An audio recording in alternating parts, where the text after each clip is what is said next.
playing a role that I haven't played before, introducing a speaker, but I feel like a veteran of this group. I enjoy coming, and I'm taking great pleasure in doing this for my friend Dr. Sabiston, who is a native of Kinston, got his medical degree at the University of North Carolina, interned at Alabama, and established his medical practice in Kinston for over 40 years. In fact, he's just recently retired, 2014, and now he is indulged in or doing some work at a charity clinic when he's not doing research in ancient medicine, and that will be the focus of his lecture today.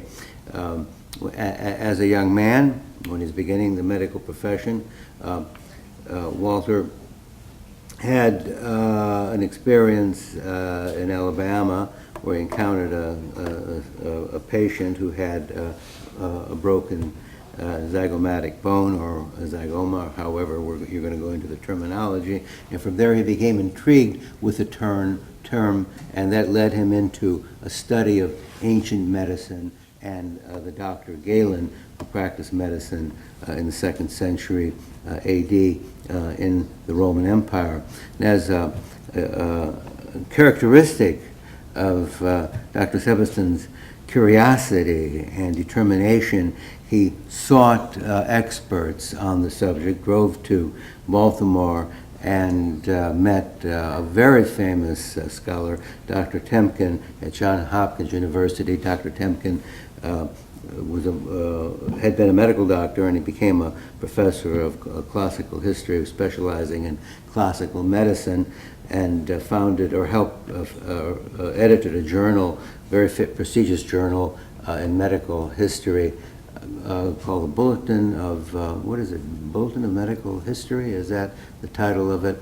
And so, with his inspiration, with Dr. Temkin's inspiration, Dr. Sabiston has pursued this topic on Galen and the zygomatic bone and general terminology in medicine. And so it's with great pleasure that I introduce Dr. Sabiston. Thank you.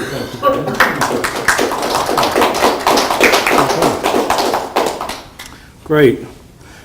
Good afternoon, and thank you for coming very much. I'm pleased to share with you some aspects of my research on the etymology of the anatomical word zygoma, and what part Galen played in its development as a new word of the emerging anatomical nomenclature of the 2nd century. Etymology, as you know, is the study of the origin of words.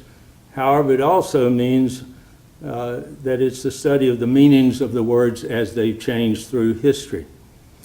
Zygoma is Galen's anatomical name for the arch of bones that protects our temple. Its name evolved from the Greek word meaning yoke, zygon, a yoke. And a yoke is something that connects things. The base skull view will show you the arch quite vividly here, and the buttress of the arch here. It's better appreciated. Today's presentation, as Dr. Papoulis has already mentioned, was initiated when I was a resident in ear, nose, and throat at University of Alabama in 1972. I had a call. I was on acute trauma call for facial injuries, and I was being transferred a fracture of the zygoma. And so I was expecting a simple fracture, and when the patient showed up, they had a fracture of the zygomatic bone, a different bone entirely, completely different diagnosis, completely different workup and management and treatment. A fracture of the zygoma is a fracture of the arch. Fracture of a zygomatic bone is a fracture of the buttress, as shown. I had prepared for a short procedure in the emergency room, no external incisions. Instead, it was a 2-hour procedure, and it required 2 external incisions, interosseous wiring, exploration of the floor of the orbit, hospitalization, and a long follow-up. Although this patient's outcome really wasn't affected, I was. I didn't get home for supper. It made me realize, however, that mistakes of a more serious nature could occur when terminology is not precise and exacting, something that Galen knew 2,000 years ago. So that prompted me into the search of etymology. The word yoke is ancient, maybe one of man's earliest words that existed before written language. Probably the most familiar yoke that you would recall, and maybe one of the oldest, is a bar of wood connecting two ox to allow them to plow or to pull. Interestingly, the oldest yoke, a bar of wood, oak, similar to the word yoke, was to connect two horns of animals, oxen, for them to plow. So, yoke is as old as hieroglyphics. It's had many meanings throughout its long history. Most of them mean, however, to join, connect, come together, a union.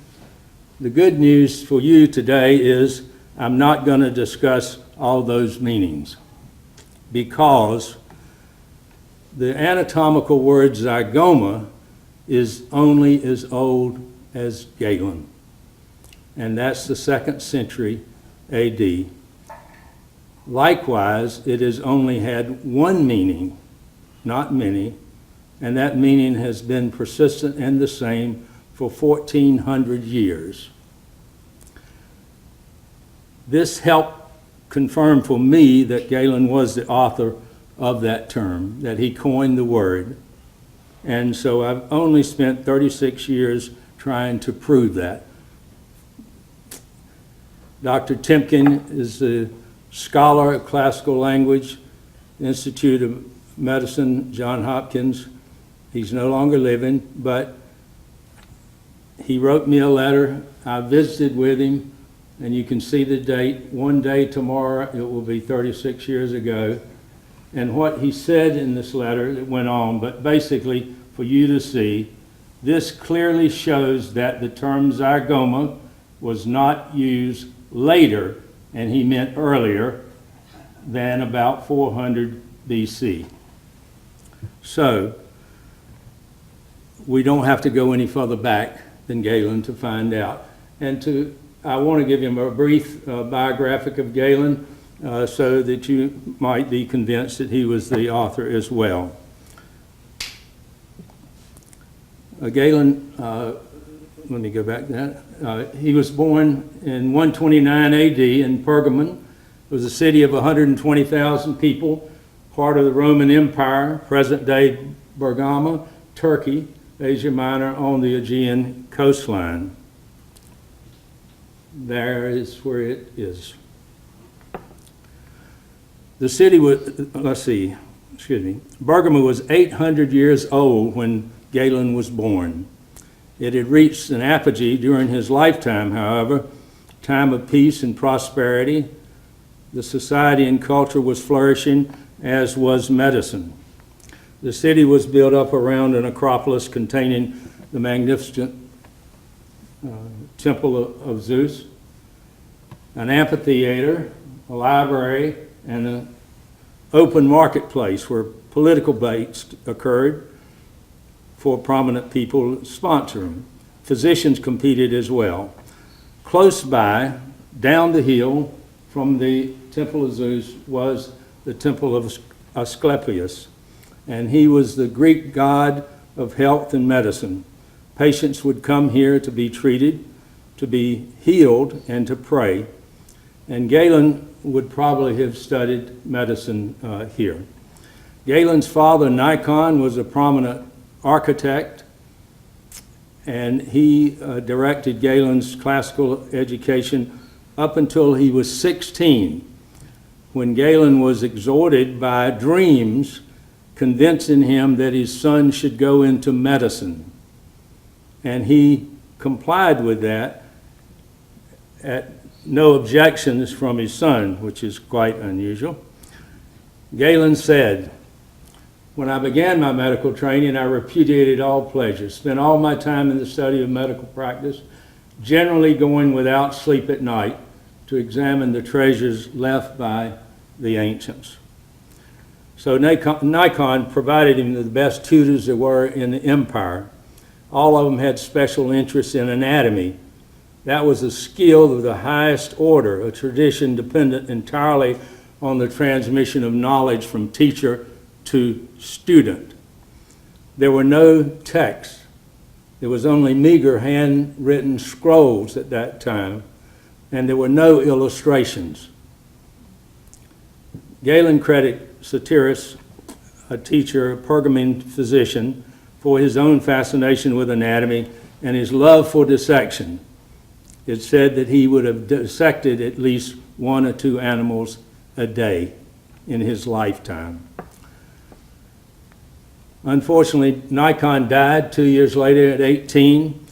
The good news of that was he left Galen an estate that allowed him to extend his physician education longer than any previous physician that had lived. It also allowed him to acquire all the original works, the first works by many of the ancient physicians. And he felt that they were the ones that had the fewest errors and that were closest to the truth. Of all the physicians, it was Hippocrates in the 5th century BC that he revered and emulated. He made a decision in his 20s to become the best physician and the best anatomist that had ever lived. And he threw himself in the study of those with an intellectual appetite and fanatical effort. He knew he would have to visit students of previous ancient physicians because they had not left written works, and he would have to get special information from the students that were handed down from their teachers. He left Pergamon 2 years after his father died to visit the famous medical school at Alexandria, established in the 3rd century, where human dissection was allowed for a short period of time under the Ptolemies for 40 years. He had great respect for the importance of the first and the only systematically recorded human dissection. He spent 5 years in Alexandria studying, but he makes no mention of human dissection, no mention of the largest library that existed in the world at that time, and no praise for the medical school. What he was excited about was that they had fully articulated human skulls and fully skeletons, and he thought all physicians should journey there to see them. He was critical of their understanding of the language of Hippocrates and felt that it was grossly misunderstood and their works were full of errors. He returned to Pergamon to begin his practice in 157 AD, and he quickly excelled as a physician, surgeon, scholar.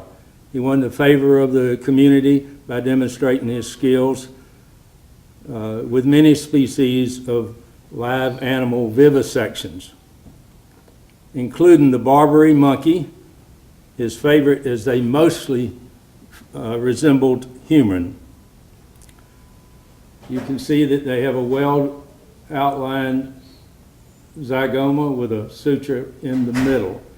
The Barbary monkey is the monkey we know as rhesus. Human dissection was illegal. It was prevented by religious taboo. And there was little other opportunity for human experience, but there was some. Anthrax, which caused a flesh-eating bacteria, would dissolve the flesh, and you could see exposed muscles and nerves underneath to get some. But most of his experience came really from being the surgeon to the gladiators for Marcus Aurelius. And He did that for 4 years. Having fulfilled his goals at home, he left for Rome, the pinnacle of practice where he stayed and practiced in most of his adult life. He was a phenomenal teacher, and it is said that, and a phenomenal writer, a prolific writer. His works are responsible for 1/7 of all Greek literature, 20,000 pages. He spent 10 years with intense study of every aspect of anatomy, copying most of the original works, making his own editorial and comments. His first medical text actually was written when he was 21 for midwives when he was going to be in Alexandria for them to use with birth. His other texts were for students, showing them how to do live vivisections when they left his tutorage and went to their homes. He would occasionally bring his written works that he had accumulated for his own library in the marketplace, where he would demonstrate dissections on animals, and he would ask the audience to choose a text, and they would pick the text they wanted to hear, and he would directly quote it and point out the correctness or incorrectness of it, of particular pieces. Galen recognized one primary limitation the most primary limitation of teaching anatomy was the absence of a precise nomenclature. The ancient physicians of science lacked the inestimable knowledge of a technical vocabulary to describe anatomy. They had many different names were used for the same bone, the same name used for two or more different entities. Errors were common, so anatomists began to develop a scientific system to be more specific to help reduce the errors. Credit for that development for a scientific nomenclature, a system of choosing names, belongs to the Greek physicians of classical antiquity, which are listed. Diocles first used the term anatomy. Ana is Greek for up, and tomi is the Greek for slice, to cut up. The word anatomy did not exist before that time. Herophilus and Erostratus were two of the physicians that started the medical school in Alexandria in the 3rd century. And then comes Galen, 2nd century AD. He did more to establish a precise language for describing anatomy than any of his predecessors. He was the most knowledgeable, most skilled gross anatomist that's ever lived, and he became the most respected medical authority that had the most influence on Western medicine than any other person of history. He wrote extensively on anatomical terminology. He has a dozen terms that are credited to his name, Zygoma being one of them. A quote from Galen: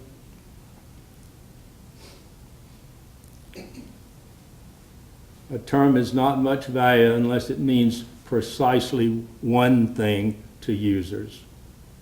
But he says, don't change the meaning of words, preserve them as they were fixed in the beginning. Despite having said that, he advocated eliminating equivocal terms when new understanding exists. He says it's perhaps right for clarity to coin words, deriving those from terms that already exist, even leaving some error if necessary for continuity, but choose to retain the original concept. Amplify terms rather than essentially change them and lose them. I believe he followed his own advice when he named Zygoma, and here's some reason why. The only terminology that existed at the time of Hippocrates, 450 BC, the bone of the head and the bone of the jaw. That's it. There was no word for zygoma, no word for the arch. There had been many injuries, many treatments of arch fractures were common, but nobody had given it the name. But they spoke of the bone as being yoked on, a verb. That was Hippocrates' use. Galen came along. He not only named the arch, but described the extent of it. And in Bones and Beginners, 1821 Kuhn edition, he says, placed before the temporal muscle is a bar of bone, and there are two bones that come together, one from the bone of the head, one from the bone of the first order of the maxilla. It did not have a name even at the time of Galen. And he says the posterior part is continuous with the bone of the ear. The anterior part is continuous to the small angle of the eyelash and to the end of the brow. Unquestionably, he was describing the arch of the Zygoma. So he used the name for the bony arch, two bones coming together, not as was customary for naming bones for their form or function, but for a special circumstance. This bone, unlike others, was formed by two parts coming together to form one, a pair of bones. And its name was given special significance when it became part of anatomical terminology, and it meant only one thing, and that was the arch of bone. And the word, the common Greek word means composed of a yoke. Two things coming together, composed of a yoke. But when used as a term for medical anatomical nomenclature, it was referred to as the yoke bone. And so physicians wouldn't have called it a fracture of the composed of yoke bone. They would say fracture of the yoke bone. So this was Galen's neologism, a new use of a word, the consummation of Hippocrates and his ideas of being joined together, and his own with the union of two bones connected as a pair. Galen was probably the first one to use the term, but if not, he certainly was the most important one in establishing it, perpetuating it, unchanged into the medical literature until the 16th century. The use of the medical term quickly spread throughout the world, and here is the names of the different languages and their name for zygoma, meaning yoke bone. Vesalius, it was in 1556, 16th century, came along. He agreed with Galen's description of the zygoma exactly, but he added some more information. He added the word process. Process of the temporal bone had now been called, and he added the process, the first bone of the upper jaw. This bone still had not received the name, and he importantly said, this is not an independent bone, but it's an area. And that was the significant change that was made since Galen, that it was not independent. He says this is Vesalius, excuse me. A few areas of bones are named as they were individual bones. Among bones of the human body are some professors of anatomy, referring to Galen, described as individual bones, even though they had no proper boundaries. They're counted as others. One such bone is the jugulary bone, Latin for yoke-like, because Vesalius wrote in Latin. Consists of two bony processes meeting together, joining together, and forming one. So basically, Vesalius accepted Galen's description, calling the yoke bone. He confirms Galen's intent. Both Galen and Vesalius describe what is called the zygomatic arch. Now, through the years of addition, translation, multiple language errors occurred. Zygoma's original meaning was lost and has led to current confusion and ambiguity of terms of anatomy, with zygoma not being used for one word, but now is used for all three terms, not only the arch, but the zygomatic bone and the zygomatic process of the temporal bone. Incorrect terminology is what I was faced with the transfer of the patient. The facial fracture in my residency prompted my research into the term, and I'm hoping to clarify maybe some of the terminology that exists today so we can avoid future errors. And I would suggest the following. Zygoma should refer only when you're talking about the arch of bone protecting our temple. And it only means one thing, zygomatic arch. The arch pertaining to the zygoma. The suffix tic is Latin that means pertaining to. The adjective use of zygoma, zygomatic, then can be understandably applied to any entity that pertains to the zygoma. Zygoma means composed of a yolk. And oma is the Greek suffix for composed of. So, following in this manner, the original meaning of zygoma is preserved, the evolution of zygomatic terms better understood, and terminology confusion reduced. The very reason Galen found the need to establish an anatomic nomenclature. I end with this note. If you have a medical dictionary, if you have any book of anatomy, look up zygoma and read the confusions and the ambiguity that exists today. Dolan says, all science, you can read it, yeah. Words have only means of expression. Ideograms of science must have precise and specific meanings.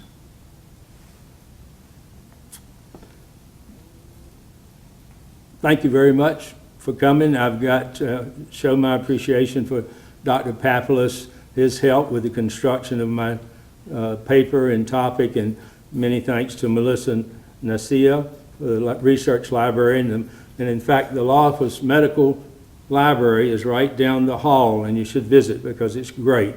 It's really an asset to this university. And I thank my wife for cooking the Congo squares and for her staying through the talk, because usually, as my friend Fausto Cordelli, the artist, says, if zygoma is mentioned in my household, she leaves the room. I didn't think she was here. I didn't even notice that she was here. Yeah. Okay. Thank you very much.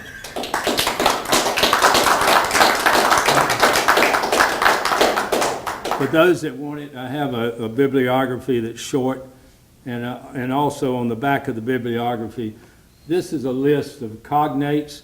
That's words that have common heritage in all languages. And if you take it home and if you know a second language and you look these words up, you'll find they all are connected. This is my list. Yeah. Okay? And they're up here if you want to, one of those. Questions? I will bring the my microphone to the person so that we can get both the question and the answer on the tape. Also, if you've not yet signed in, please do so right here. And there is lots of refreshments in the back. So I think, John, you were first, and Tony. Hey, Doctor. Hey, Dr. Sabiston. That was a wonderful talk. Thank you for the presentation. When you are describing an injury to the zygoma and you want to describe its location, Yes.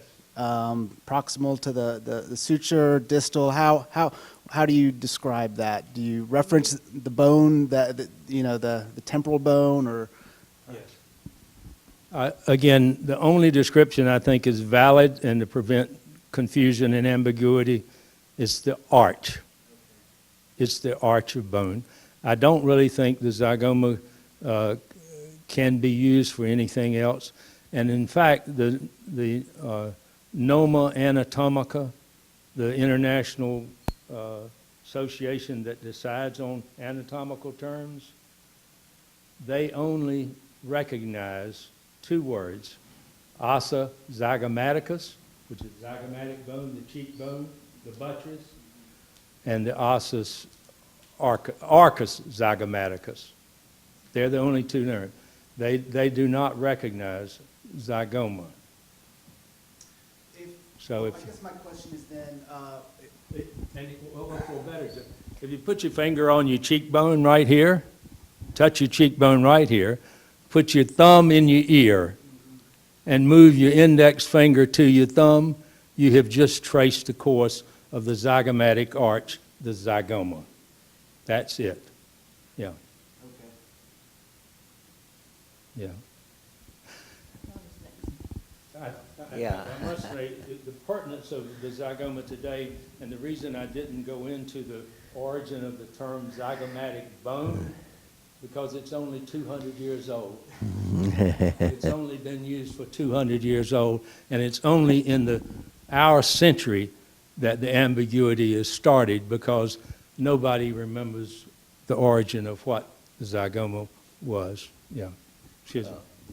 I have a comment, but before making the comment, I just want to say how impressed I am how you were able to condense all of this into 30 minutes, because I know you've been studying this for a long time, and you've accumulated a lot of material, and you used excellent judgment in reducing it to 30 minutes, and appreciate it very much. My comment is, there was a typo in the beginning, I believe, where you listed Nikon, the father of Galen, as dying at the age of 18. No, of Galen's 18. Oh, and Galen was Galen okay. was Okay, 18, yeah. Galen was 18. Okay, very good. Very good. To take this just a step outside of the focus of your paper, since we're talking about Galen, do you remember anything about Galen's mother? Didn't know he had one. Oh, you didn't have a mother? Okay. No. Well, Tell me about him. well, he No, hated his mother. Yeah, his mother. Oh, his mother. Yeah, you tell. No, yeah, he didn't like his mother. Go ahead, you tell him. Well, it's just he was writing. There's an awful lot of material. Galen left 20-some volumes, including books and treatises and stuff like that. Only a fraction of it has been translated. But in reference to his mother, on one occasion, he described her becoming angry with servants, and when he became angry, she would bite them. So. I don't think, I've never read anything but some of the friends that sponsored his works, but I don't remember any significant other or brothers or aunts or uncles or whatever. One of the things I did want to meet the pertinence to some of the medical students is, if you go to the library now, if you go to a bookstore now, Books A Million or whatever, and you see on the shelf, this is Gray's Anatomy, the Anatomy Bible for anatomical terms, and you'll see the book. It's 150 years of editions of that, and you'll see it for $25. So most people will buy that. It's unabridged edition, brand new, Gray's Anatomy. There's no patent right on it. And it's the 1901 edition. And you won't find zygomatic in it because it doesn't exist. So be careful. Dr. Preacher there, the anesthesiologist, he's taught me about if you were going to get a vocabulary, or if you're going to get a dictionary, don't use an old dictionary. I had one 20 years old. Buy a new dictionary to have current terms. But the reason it is any book you pick up medically will probably still have zygoma in it because it has such long history. But it's tough because the terminology has just not been worked out. And in fact, I want to show you one more thing, since I do have another minute, is if I can bring this up, is that Noma Anatomica when it, in 1996, when they met, they only meet about every 10 years or 5 years or so, like that. When they met, they considered terms that were no longer useful. And so they actually cut terminology down from like 15,000 words to just 5,000. So they're doing a great job. But I want to show you just this one, if I can find it, comment that was made by the director of that program. And if I can't find it, be sorry, but yeah. Oh, I know why, yeah. Any rate, I'm not going to be able to share it with you, I don't think. But what it says is, why should we continue Zygoma? Because it doesn't look like a yolk. So let's eliminate the term. That's in 1996 by the head of the organization suggesting that. So, and any rate, any other questions? Thank you. Oh, yeah, Pastor. Yeah, my questions are really so simple that I feel ashamed to even ask them here. But when you mentioned the four Greek physicians, early, I guess very early Greek physicians that had contributed to the earliest naming of anatomical terms, is Hippocrates after that or before that? Before. Why was it? Okay, he's 450 years before. So there were no written. Nothing. Okay, and then is Zygoma, is that a completely unique bone in the skeleton? Is there nothing else like that? Is that the only bone where an area is a term? It's the only one that I know of that had been given a name. But Vesalius made the comment that there were other bones in the body that were two of things, but I don't know them. I don't know. But remember the term I said, Vesalius was Latin, and the Latin word for yoke is jugale, J-U-G-A-L-E, and that means yoke-like. We have the jugular vein, paired veins that come together in the middle of the heart. So you have some idea about that. There are paired veins, paired muscles and things, but I don't know of another independent bone. Anybody else? Oh, that's what the textbook looks like in your in Books A Million. That's the 1901 copy of Gray's Anatomy. Yeah. This is just a sketch of where you can see it was the zygomatic process. That was the name of it at Vesalius' time. He named it process. And any rate, any other questions? I'll be glad. Why wasn't Galen dissecting human beings? I'm sorry, Tony? Why wasn't Galen dissecting human beings? Why did he just stick to animals? It was illegal. Mm-hmm. It was illegal. It was it was illegal to dissect humans in his lifetime, his entire lifetime. Neither his teachers or colleagues had ever done human dissection. And it hadn't been done prior to that for eons of times, except at Alexandria, Egypt, under the Ptolemy for 40 years. And that was in 400 BC. So he did not do live dissection.